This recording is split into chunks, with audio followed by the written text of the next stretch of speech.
વિદ્યાર્થી મિત્રો, આજે આપણે જે વિષય ઉપર વાત કરવાના છીએ એ છે નોટ. વોલેટ કે બેંકમાં રહેતી ચલણી નોટો નહીં, પણ ફ્રેન્ડ સર્કલમાં રહેતી ચાલુ નોટો. આપણા બધાના ફ્રેન્ડ સર્કલમાં નોટ તો હોય જ છે, પણ નોટ કહેવાય કોને? તો જેના જીવનમાં કર્મથી વધારે કાંડ કર્યા હોય એને નોટ કહેવાય. જેને આપેલા પૈસા આપણે નુકસાન સમજીને ભૂલી જવા પડતા હોય એને નોટ કહેવાય. જેની જોડે ભાઈબંધી રાખવાની, ફરવાની તમારા મમ્મી પપ્પા ના પાડતા હોય કે તું બગડી જઈશ, એને નોટ કહેવાય. અને જેને જોઈને છોકરીઓ પોતાના દુપટ્ટા સરખા કરવા માંડે એને નોટ કહેવાય. નોટના બે પ્રકાર છે. જે નોટને સાચવવી બહુ જ અઘરી હોય એને અઘરી નોટ કહેવામાં આવે છે, અને જે નોટ તમારા ગ્રુપ સિવાય બીજા કોઈ ગ્રુપમાં ચાલે નહીં એને ફાટેલી નોટ કહેવામાં આવે છે.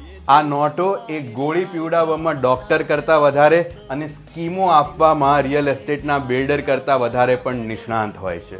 આ નોટો કોઈનું કરી નાખવામાં કે બૂચ મારવામાં એટલી એક્સપર્ટ હોય છે કે જો એમને ખુલ્લો દોર આપવામાં આવે તો વિજય માલ્યા પોતે એમની જોડે ટ્યુશન લેવા આવે. આ વિડીયો જોઈને તમને તમારા ફ્રેન્ડ સર્કલની નોટ તો યાદ આવી જ ગઈ હશે.